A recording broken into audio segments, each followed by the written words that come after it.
Sierra Hotel, India, Echo, Lima, Delta, Shield. Here we go, turn it up, let it start. From block to block, we snatching hearts and jacking marks. And the punk police can't fade me a minute. We can have peace some day, but right now I got my mind set up. Looking down the bottle of a nut, get up. Give the time I make the pay back back to my brothers on the block, better stay strapped. And it's set no substitutes. I bring truth to the youth, tell you from the old school. Oh no, I won't turn the other cheek. Case you can't see us when we run the other week. Now we got him in the smash, blast. How long will it last till the road get more cash? Until then, raise up till the young black men blaze up. Like some mess, don't stress, test. I'm giving up with that pledge to living blessed. Much love to my brothers in the pen. See you when I free you, if not when they shove you in. Once again, it's an all-out strike. Keep your hands in the gap, now your boys watch the back. In the alleys, I'm telling them, I'm telling got mess with the best and the best with the help. Scream if you feel me, see it clearly, you're too near me. Holler if you hear me. Holler if you hear me. Holler if you hear me. Sierra Hotel, India, Echo, Lima, Delta. What is going on, everybody? What is going on and what's going on? What's going on? I'm your boy, Big Q. Platinum, oh, no, I'm getting messed up. It's Big Q from TeamBoydTV Turbo. And yeah, man, the Shield podcast, man. I'm trying all these different times to do this. You know what I mean? I'm trying all these different things. And is my mic good? I don't know. I hope so. It feels good. It sounds good to me. Yeah. So, I'm trying all these different time slots. Last week I did it late at night. Today I'm doing it kind of early in the day. You know what I'm saying? And I'm just trying these different things to see where where we can kind of get this thing fit in perfectly at, because we only got like 2 more weeks left to get this right. You know what I'm saying? Because the regular season is gonna be up on us really, really soon, and I mean, it is approaching fast. It is approaching fast. And I want to be ready, because if anybody who know me know that I like to be ready. You know what I mean? So, and there's been a lot of stuff going on in this off season, and then the last couple weeks of preseason, been some little competitions going on here and there. Nothing too crazy though, but it's typical preseason football type stuff. But you know what though? I have thoroughly been enjoying myself. You know what I'm saying? Like, thanks to my co-host and brother JB, man, he came through with tickets to both of the Carolina Panthers home preseason games. So we got to go out to the stadium 2 weeks in a row, see my boys play. And I mean, I know he's a Ravens fan and everything, but it was cool. We had a lot of fun, and it was great being out there with all the rest of the fans and stuff.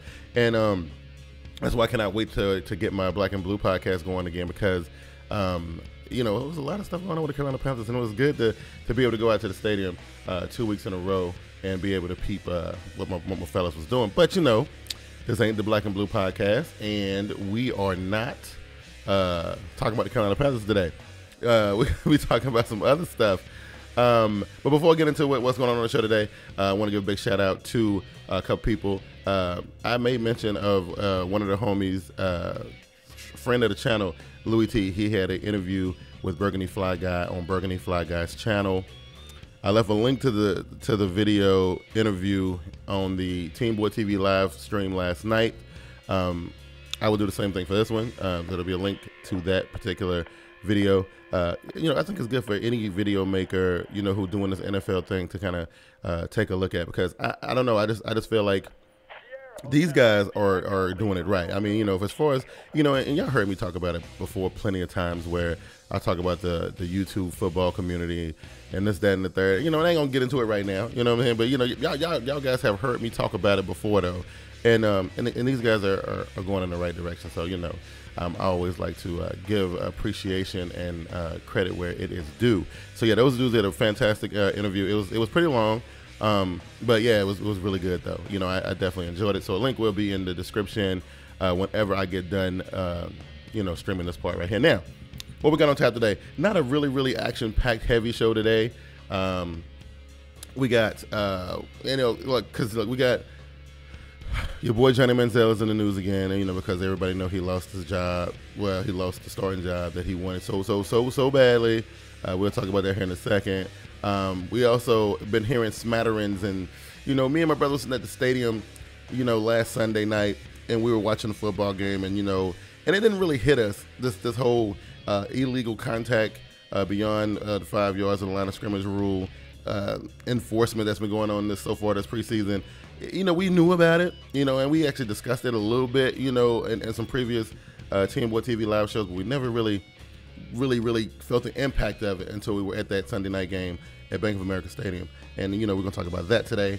And then we're also going to talk about, because, we mentioned this and we joked about it a little bit on the show last night about how the NFL, or specifically Mr. Roger Goodell, is asking performers to pay to be at the Super Bowl halftime show, which I thought was hilarious, but it is what it is. You know what I mean?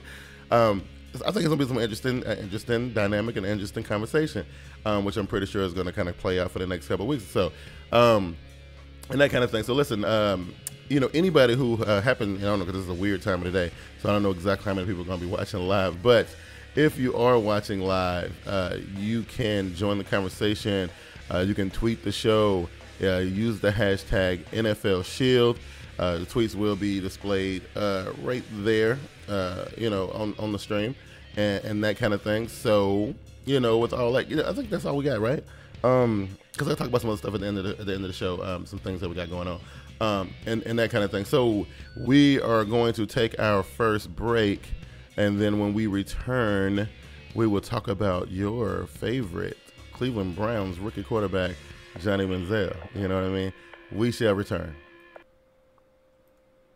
TeamBoydTV Turbo is sponsored by Domain.com. In today's connected world, it's kind of hard to be heard or to get noticed. That's why an online presence is so vital. If you have a brand to promote, relying on social media just doesn't cut it these days. Although social media is a powerful way to build a following, there is nothing like having your own hosted website. That's where Domain.com comes in. Domain.com offers the very best in web hosting services, and with plans starting at just under $4 a month, it's super affordable as well. And now, because you guys are awesome TeamBoydTV Turbo subscribers, you can get yourself a sweet combo deal if you go to TeamBoydTV.com and click the Domain.com button. Once you click the button, you get redirected to the Domain.com promo page, where once you sign up and use the promo code DOMFREE, that's DOMFREE, you can get yourself a free domain name. That's a free website that you can use to build your audience. And Domain.com web hosting is packed with bonus features too. Check this out. All web hosting plans come with $100 Google AdWords bonus, $50 Yahoo/Bing search marketing credit, $50 in Facebook advertising, a free YellowPages.com listing, and get this, a free toll-free phone number if you live in the U.S. And if you're like me and you know nothing about website design, Domain.com even has the awesomely easy drag-and-drop site builder to get you up and running right away. So what are you waiting for? There's no excuse not to get your online presence rolling right now. Remember, go to TeamBoydTV.com, click the Domain.com button, and use the promo code DOMFREE to get your free domain to use for your website today. All right. I want to give a big shout out to the homies at Domain.com, man. They've been holding TeamBoydTV down for a hot minute, man. And and I appreciate anybody who is going to check out Domain.com and check out the office that they have over there. It's actually pretty cool. Now. So check this out, right? So it ain't really news today, because today is Thursday, and I think this news came out on Tuesday or Wednesday about Cleveland Browns head coach Mike Pettin. He decided he was going to roll with Brian Hoyer as his starting quarterback for the start of the football season, and relegate Mr. Johhny Football Manziel to the bench in the backup role. Now, I don't know if a lot of us saw this coming. In the beginning, I ain't gonna lie, I said this on the show last week. In the beginning, I wasn't really feeling Johhny Manziel, right? Then, the first preseason game comes up, and I felt like he got snubbed. I felt like, they didn't give him a fair shake to see what he could really do. I made a big rant and tirade about it. I went on about 15, 20 minutes about how I didn't feel like it was fair and this, that, and the third. Okay. So the second preseason game comes up, and, the coach says, hey, we're going to give them, we're going to split the first team reps with both of these guys and give them both a fair shot to see what they can do. So they both got 4 series apiece. to do what they needed to do. Johhny Manziel did get a touchdown, but it was on some old shovel pass type. Look, either way, he got a touchdown on his resume. You know what I'm saying, for the preseason, and Brian Hoyer has yet to get one. Anyway, so we went through all of that, and then at the end of it all, Johhny Manziel ended up losing the job. The coach did say that that it was Hoyer's job. He was a clear leader right from the onset. Just to give you an idea of what the stats look like at the end of that game. This is what they look like right here. So 4 series apiece. Brian Hoyer was only able to get 1 first down. Johhny Manziel got 13. Johhny Manziel was 7 of 16 passing, and Brian Hoyer 2 of 6. Hoyer 16 yards total. Johhny Manziel 65. No interceptions from Brian Hoyer or touchdowns. 1 touchdown, no interceptions by Johhny Manziel. Now, just looking at these stats here, you would think, oh my God, look, Manziel actually did pretty good with the time that he had, right? And I'm thinking the same thing. I was like, he did okay. But then there was that infamous, flipping of the bird to the opposition, to the Washington team sideline. I don't know if that had a lot to do with it. The argument can be said that maybe that had a little bit to do with it.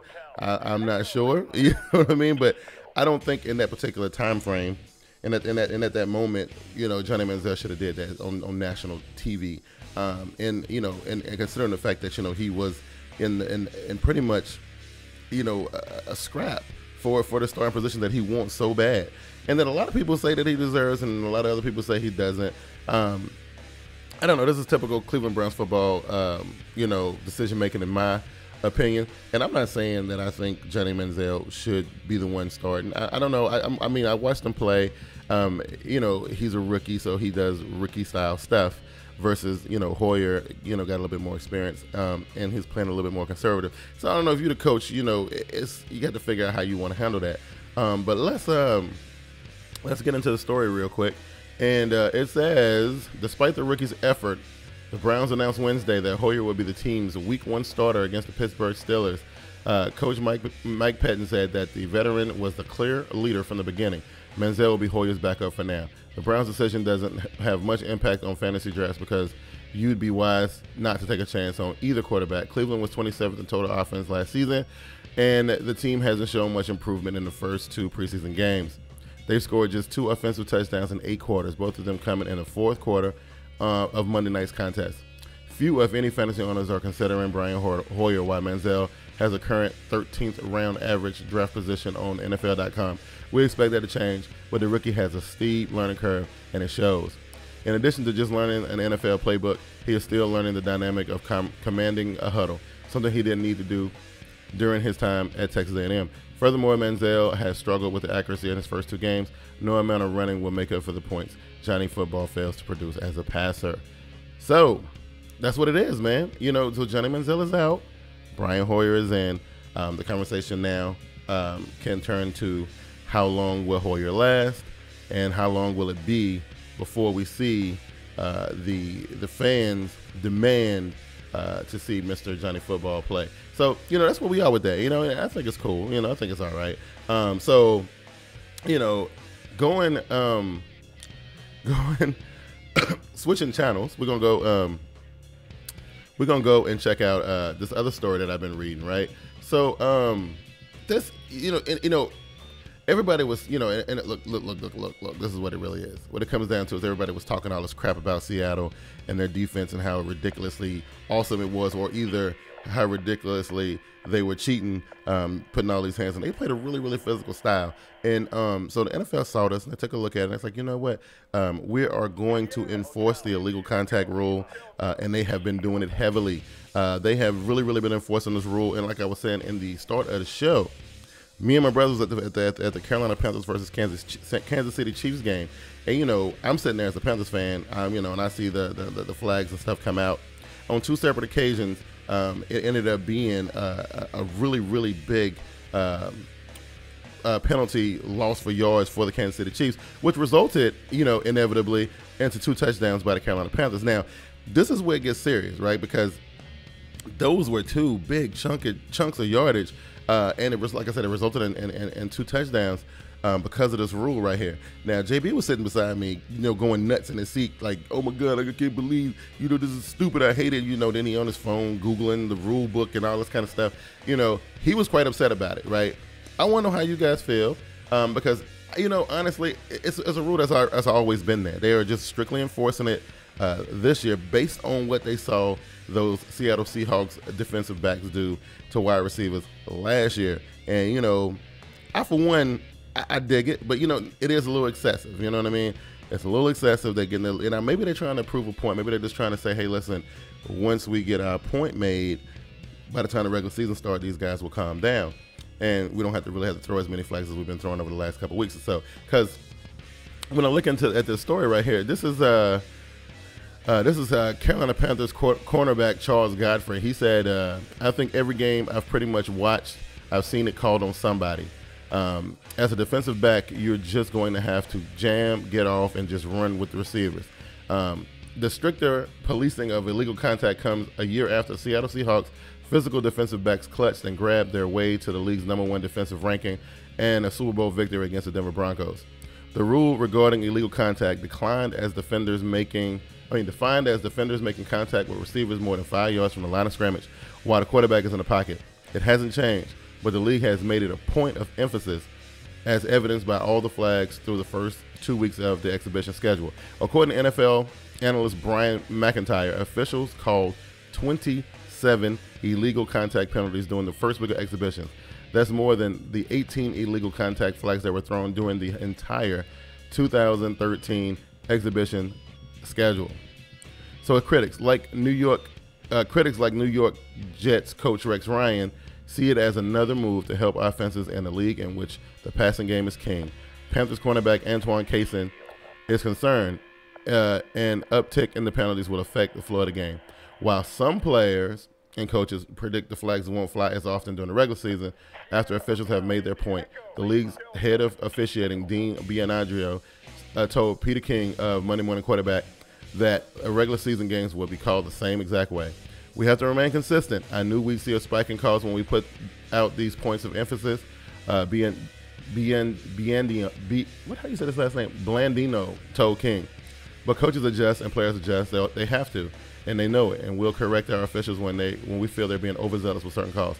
Hey, this is what I'm talking about. You guys got to let me know how y'all feel about this. Look, it looks like, honestly it does. It looks like, I don't know. I actually like this because, even though I do like the physical defensive play, and people like JB who really love the defensive aspect of NFL games, he flipping out about it. But, and I like physical play. It's just that, like, come on, man. You can't be mugging the wide receiver, dude. I'm just saying. You can't be doing that. We got to do something about that. You can't just be mugging the wide receiver, man. I'm cool with that. You know what I'm saying? And in fact, I think that this they should have been enforcing this rule last season. And you never know. If they had been enforcing this rule like that last season, might have saw something different in Super Bowl. I'm just saying. It might be the different team would have been playing. I don't know. Just saying, just throwing it out there. And I want to spark the debate. So you guys can hit me up on Twitter at TeamBoydTV. Use the hashtag NFL Shield.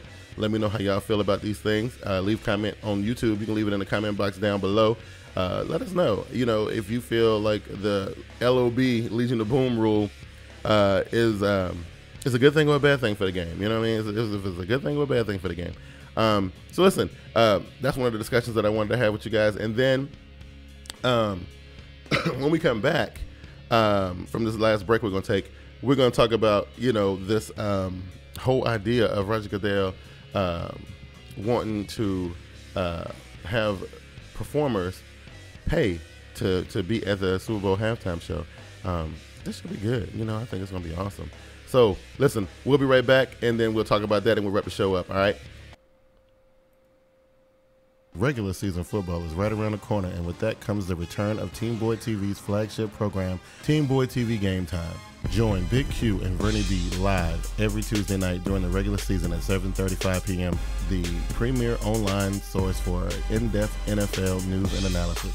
Also covering every single game of the 2014 NFL season, where we give you weekly picks, and contests and t-shirt giveaway. It all goes down Tuesday, September 2nd, 7:35 p.m. live.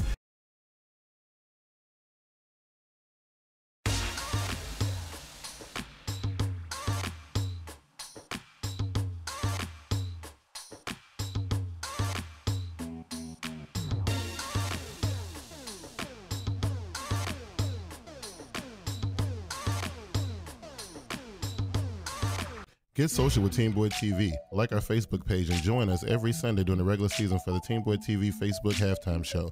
You can also follow us on Twitter at TeamBoydTV and at VernieB73. Be sure to subscribe to our YouTube channel at TeamBoydTV Turbo for all of our live shows, podcasts, among other things. Be sure to check out our Google Plus page for real-time status update and overall community discussion.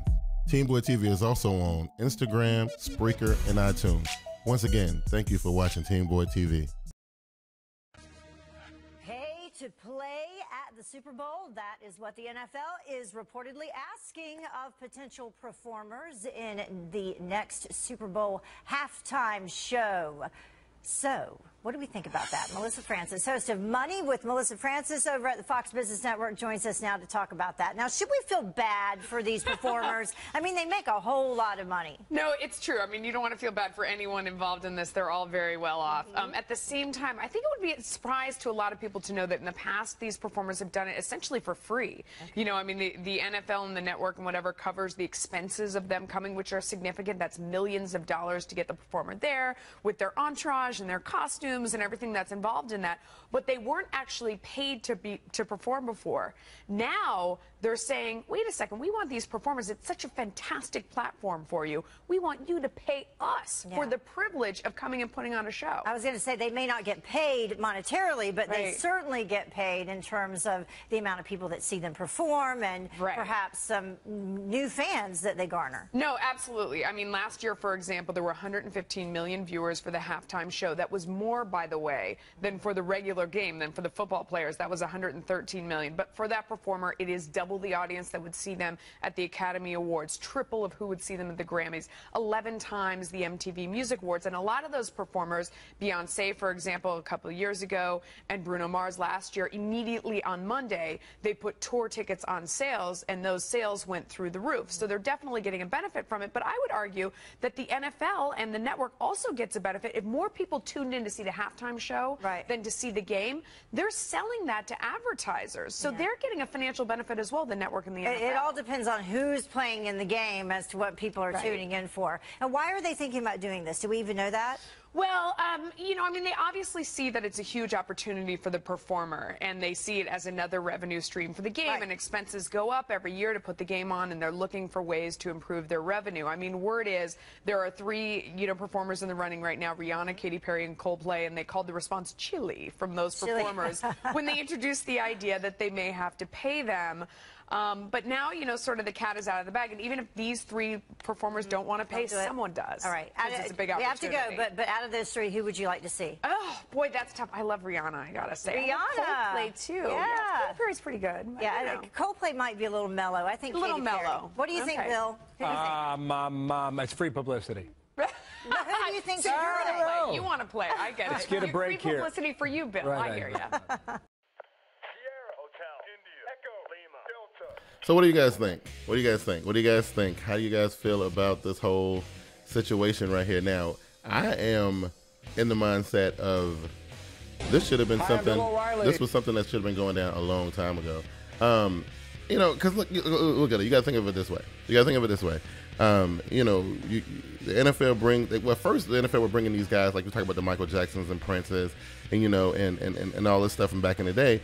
They brought these guys into the NFL to help expand the NFL, you know, to get more people kind of, you know, watching the product and things like that. And I understood it, you know, and, you know, even though some of the halftime shows I could have passed on, didn't really like them too much, didn't really care, thought it was just taken away from the game. But after a while, you realize that, you know what I mean, like this game is huge. Like, you know, when people say the world is watching the Super Bowl, you know what I mean? And so, you know, for the NFL to be having to reach out and you know, to get these people. See, the point is that the NFL is at a point where they don't really need the rub from the performers like the performers need the rub from the NFL. And that's the part that I think a lot of people is missing. You know, because, you know, before, you know, you get Michael Jackson up here, change the whole dynamic of the way the halftime show was actually done. Because prior to that, wasn't nothing really popping. A bunch of parades and marching bands and crap like that. You bring Michael Jackson in there, and it just changed everything. So, you know, and the NFL needed that. But now, all these years later, the NFL is at a point where they're not really benefiting from it as much as these artists and performers are benefiting from it. And so, yeah, in Roger Goodell, as much as like a lot of people say what they say about Mr. Roger Goodell, I will say this, that since this dude has taken over the commissioner position of the NFL, he has brought so much more exposure, popularity, revenue to this game. You know, made it the most popular sport in America, overtaking the NBA by a long shot. You know, and pretty much, you know, taking over the crown of America's game from the MLB. You know what I mean? So, you know, and I give a lot of credit to Roger Goodell for doing that, you know, and all the things that he's done in changing the format of the game, making it, you know, the game more offensive, heavy, explosive pass and play. All these little things that have been going into play every single year that he's been tweaking this whole thing, and everybody always be like, oh my God, I can't believe he did that, this, that, and the third. You know, it all comes down to how can we use this game to make a whole lot of money? And if anybody knows how to do it, Roger Goodell knows how to do it. And he's been doing it. So, and this right here is no different. If he says, hey, listen, Rihanna, Coldplay, Katy Perry, you guys want to perform at the show this year? You know, look, we're not going to do the whole paying for the pyro and the stage and these gajillion stage hands that you got and this entourage and these hundreds of dancers. We're not going to do it. You know what I mean? If you want to perform on our stage, because we've created this stage, you guys got to pay us, you know, and you gotta, you know, pay for hooking up all that stuff, the pyro and the video boards and the dancers and the stage hands and y'all guys carry the expense of that. You know what I mean? Because look, we're giving you the stage to perform on, and you can pretty much get all the exposure that you never had. You know what I mean? To make you, to catapult your career. This is for you. We're just giving you the stage to do it. Look, I 100% agree with it. You guys can, like I said, you can hit me up on Twitter at TeamBoydTV. Use the hashtag NFL Shield. Let me know what you guys think, because I really want to know how you guys feel about this. Like I said, like JB kind of got a little bent out of shape on the stream last night when we were talking about this very same thing. He didn't quite get it. But you know, the halftime show is I think it's important right now because of the fact that, you know, again, like I said, the NFL as a whole does not need the halftime show. The performers and those artists need the NFL's halftime show to make it to the next level of their career or whatever the case may be. I mean, like, you know, Bruno Mars and the Black Eyed Peas, personally, I think those two performances, we could have lived without them. But, you know, I guess they were good for their careers because, like the lady said in the video, the very next day, they announcing, you know, tour dates and you know, and selling concert tour tickets and whatnot. But because those 13, 18 million people had saw them, they were able to kind of reach a fan base that probably had never got a chance to really see them before. And, you know, and I think it's cool. And then besides, there is a special little weird little vibe and this little energy that you get from performing at the Super Bowl. Not only are you performing in front of 70 or 80,000 people live in attendance, you're performing in front of millions worldwide. It's the biggest stage you're going to be able to get on, ever. You know what I mean? And yeah, if I'm Roger Goodell, I'm saying, listen, y'all take care of the expenses and set everything up. Do whatever you want to. You can be as extravagant as you want to. You just got a time limit here. And this is how much it costs for you to use our stage. And look, I co-sign it 100%.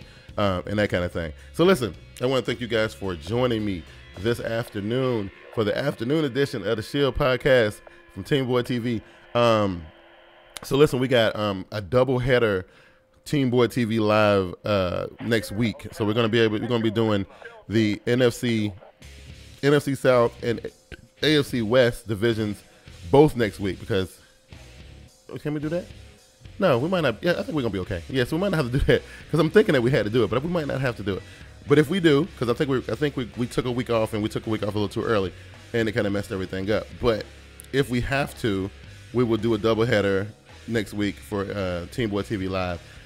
We are going to. Everybody's right now getting set. We kind of put in the last, preparations to set up the to get Team Boy TV Game Time with me and Vernie B set up. It's going to be a big season 4 premiere of that. It should be awesome and fantastic. We're going to be running a contest this year with the picks. We're going to have hashtag Team Big Q versus hashtag Team Vernie B. We're going to be giving away these sweet, so if you can see it, sweet Team Boy TV t-shirts every single week. Rules and details of the contest will be coming out in the next week or so. So you guys pay attention to that. That's going to be awesome. It's going to be cool being able to interact with you guys on that show, because that is the flagship Team Boy TV program and that kind of thing. And I think that's about all I got. Tomorrow night, yeah, I think it's tomorrow night. Tomorrow night we will be doing the Black and Blue podcast. So we're making this longer-awaited return from hiatus. I want to do it tomorrow night, but we may do it Saturday evening. One of the two. I'll let you guys know. Just follow me on Twitter so you can be sure to stay on top of everything that we're doing here on Team Boy TV. So thanks for the guys who kind of watched us live and all that kind of stuff. And I want to give a shout out to the guys who were tuned into the show last night. We had a lot of fun doing the AFC East divisional breakdown. It was awesome. I want to give a shout out to everybody who's already subscribed to the channel. If you're not subscribed to the channel, go ahead and subscribe to the channel. We do 4 live broadcasts a week, plus other stuff that we're doing. We got contests, man. We can have some fun on the Team Boy TV Facebook page. We on Instagram. We doing all that stuff, man. Like, look, if you ain't subscribed, you need to subscribe. You're missing out. You know what I mean? But until next time, man, which I think is probably either tomorrow night or Saturday afternoon or Saturday evening, I'm your boy Big Q. This is the Shield Podcast, and I will catch you guys on the flip side. Take it easy. Peace.